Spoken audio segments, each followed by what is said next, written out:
Should we give to machines the power to select and attack targets, including human targets?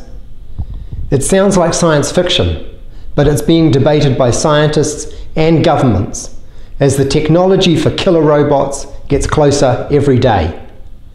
It's also a topic which New Zealanders are involved in, to a surprising degree, and in some astonishing ways. Yes, I believe there should be a ban on killer robots. Why are they a bad idea? Because I think it makes the ability for large countries that can afford them, it makes it too easy for them to go to war. It means that they don't have young people coming home in body bags.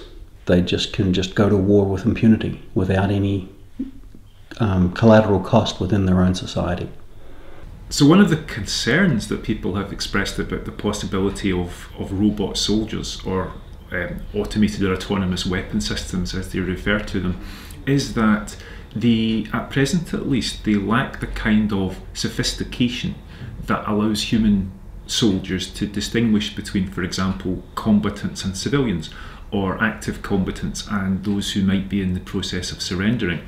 The theory goes that humans have evolved a very powerful, intentional kind of detection system, so we can gauge these kind of things by looking at people, even if we don't always know how we're doing it.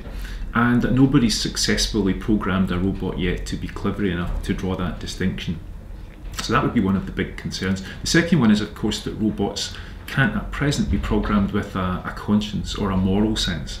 So in theory, they could be programmed to perpetrate atrocities that human soldiers may balk at.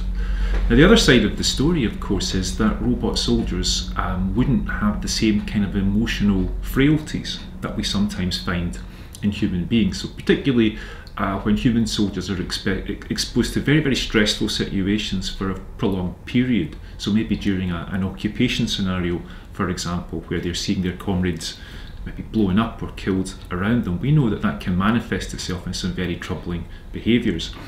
So robot soldiers in theory wouldn't be subject to that kind of fear and stress and anger and maybe lust for revenge. So the good side of this would be that perhaps we'd be less likely to see another Haditha massacre or Nizar Square kind of massacre, where occupying soldiers have gone on a rampage and massacred dozens of civilians.